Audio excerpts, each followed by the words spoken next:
Hey everybody, welcome into my video. My name is Sweet Phil, and in this one I'm going to be going over my corpse exploding necromancer build that I made specifically for farming Nhilathak.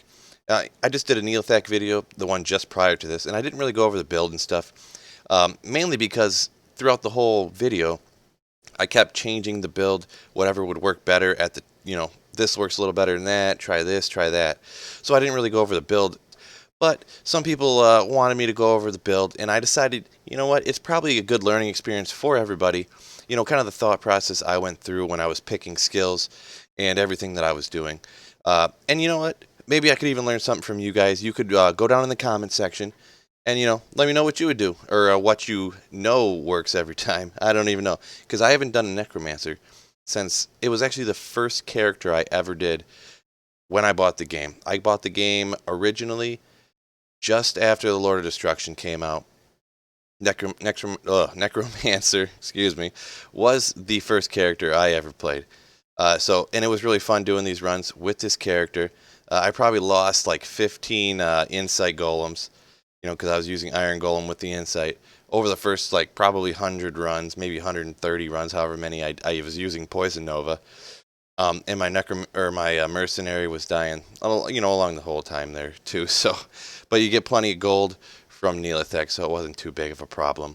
This is going to be kind of a little more informal video, less edited and stuff like that. I just want to, kind of real talk with my build here. I'll go over everything, the stats and the gear and all that good stuff. So let's go ahead and get into that. Alrighty, here we'll go over the stat points. That's the easiest. It'll go real quick. Put just enough in to carry spirit. A couple of the things I have bumped it up to 165, but I only put in to get it up to 156. And I didn't want to strength bug it because actually I died a bunch of times in the Nhilathak running runs, especially before I kind of found the best way, in my opinion, to do it. So I didn't strength bug it, so it is a little bit over the 156 to carry the spirit in a monarch. And I got everything else into vitality, super easy. You can see the top 3 resistances, the most important ones are max. I got 65 into poison. 288% better magic find, so yeah, just under 300. 242 extra gold find. You actually get a lot of gold from Nihlathak, shockingly enough. 125% faster cast rate, that is the breakpoint, so that's where you want to get. 60% faster hit recovery. The breakpoint is 56. Which is such a stupid number to get to. 56. I wish it was 55, so spirit would get to it by itself, but I'd have one small charm to get there, so all the rest of the stuff not all that important. We'll take a look at the gear. These are all the, these are the poison and bone skillers that I found up until this point. Got a Geeds, Torch and Annie. If you notice, I got the scrolls. You almost never have to teleport back to town, but I got them there just in case I do need to. And the scroll of identify in case I find more stuff than just the one item that I can bring back in ID later. So I got the 5% fast hit recovery with 10 to fire res. Pretty nice charm. Pretty convenient to have around because fire res is always important. A 4 to all res just to get me a little bit more res to get to those breakpoint or get those maxed out, I mean. Then I got some small charms, magic find 6s and 7s. I don't have enough 7s to fill everything up. I know I could do the cube and have a few other small charms over here, but I ain't really about that life. It's way more convenient just to have the open space. So I got my 39 res Hoto, and of course a spirit in a monarch over here. Got a 25 res Maras. Got a Shako. Why don't I put a perfect topaz in it? It's because I'm lazy. Yes, I actually have perfect topaz Shakos around, but I was just too lazy to bring it over. Oops. Forgive me. Got my Dust Shroud Enigma, which you gotta have on a character. I'll go ahead and stick a card up maybe or something if you haven't seen my making Enigma video yet. Down here I got Arachne's Mesh. You need that skill and faster cast rate to reach that breakpoint, and obviously the skill will increase the blast radius of corpse explosion anyways, and just boosts anything you put stats into. Triang's Gloves, pretty obvious choice for most people that are using a caster. 20% faster cast rate and a 30 to cold res. I got my SOJ that I finally found one after way too many Nightmare Andy runs that I had to do. I got this, rare ring over here. 14 to strength, 10% faster cast rate. I probably got better ones around, but This is just a one. I just didn't feel like muling them over probably or something. And then these sweet, sweet, sweet rare boots here with the 25% magic fine, 73 extra gold fine, and the 2 really high lightning and fire resistance. 40 is the max on those from what I'm hearing, and actually 25 is the max magic fine on rare boots. Also what I'm hearing. That's what I've been told from people that I trust. I could look it up myself, but that's boring. So yeah, those are pretty cool rare boots. So that's we got over on the other hand here. I got my call to arms, my 6 bow call to arms in a double X like a boss, and then obviously another spirit over here, a 35. Just because I have so many 35 faster cast rate spirits. For some reason, when I went to roll, I did a spirits video with monarchs, and like every 3 or 4 rolls, I'd get a 35 faster cast rate monarch. So I have like 10 of them. So okay, and I'll go over my mercenaries. It's the standard mercenary I use for pretty much a ton of builds. I got my Infinity in a great pole axe here. I got my Andariel's Visage with a rare jewel in it. There's obviously the fire res, that wee bit of magic fine, a couple other things. I think it had like 1 or 2 to strength on it or something.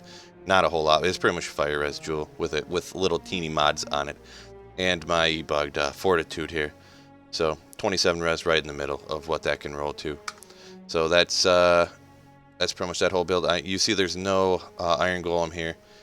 Like I said, it was dying all the time. I ran out of insights. I didn't have any more 4 open socket pole arms to make another insight in to make another Iron Golem. So I don't have one right now. But you'd usually want to have an insight Iron Golem here. We'll go over the skill tree here now right at the end. This is what I ended up doing. I kind of realized that this is one of the things in this build where like less is more. You don't want to kill a lot of monsters fast because you don't want to give Nhilathak any opportunities to corpse explode stuff. He'll take out your mercenary and your Iron Golem in no time. So what I ended up doing, maxing out amplified damage just so it covers as many people as possible, as many monsters I mean, and then your mercenary, that'll help him kill them faster. And obviously corpse explosion is half physical, half fire, so amplified damage will help that a little bit. I'll use bone armor. I got corpse explosion maxed out just to cover more radius, so I can just destroy the entire room with corpse explosion. It doesn't boost the damage at all, but just to keep the radius as big as possible. And as you can see, my Iron Golem maxed out, so he would hopefully do a little better in this very tough life he has. And down here, 5% life from Blood Golem. So then I maxed out Blood Golem to give him even more life. Yeah, because he was like struggling. I got Golem Mastery maxed, not quite maxed. Yeah, it is maxed out to give him even more life. Because so pretty much I got 60 points here in the Golem, just my Golem. But you don't really need anything else on this one. You just corpse explode everything. Your mercenary kills 1 monster, and boom, boom, boom, boom, everything melts. So corpse explosion, amp damage, and you dumped everything else into Iron Golem, Blood Golem, and Golem Mastery. So, and you do have the one in the summon resistance, obviously. But that's pretty much it. You don't really do a whole lot. You teleport down there, your mercenary kills 1 guy, and then you just wreck the place with corpse explosion. So that's pretty much all you do. Now I'll go ahead and show you a few runs here, which I come down here, you see I put the amp damage on all the monsters, let my mercenary kill 1, and then boom, you just melt the room. See you later, monsters, and down goes Nhilathak. I'll just do, I got 3 runs here as examples. That one was nice and easy, there was no secondary monsters in the way. This one you could see there was actually the snakes, the poison snakes up to the right, so I came over to the left. So you gotta get away from them. They do die pretty easy, but they also do like 70 bazillion damage, and they will wreck you in a hurry. So you can kind of see how fast they go. And Poison Nova, when I used that on this stuff, it did not work out as well. That Poison Nova is actually coming from, what is it, the Infinity, I think, or something. But my Poison Nova would kill too many of them, and then Nhilathak would just blow them up. It'd kill me, it'd kill my mercenary, it'd kill my golem. So, you know, these are just some good examples of how it's done. So there you go, that's my Nhilathak Hunting necromancer. It was pretty fun, you know, getting through that progression to figure out what I thought worked the best for me anyways. Yeah, seriously, down in them comments, leave them. Like, let me know what you think you would do. Maybe someone's out there who has the perfect Nhilathak Hunting necromancer build. I don't even know. So I would love to see it, though. I'd love to hear about it. I hope you liked that build. And I know some people wanted to see that build from the last video. Sorry I didn't put it in there. To be honest, I was kind of embarrassed that I didn't really know what I was doing with it. But maybe it's a good learning experience for everybody. Nobody knows everything about everything. So it's always good to have communication back and forth with people. That's how you learn something. So thanks for coming and checking out that video. Peace out, YouTube. I'll catch you in the next one.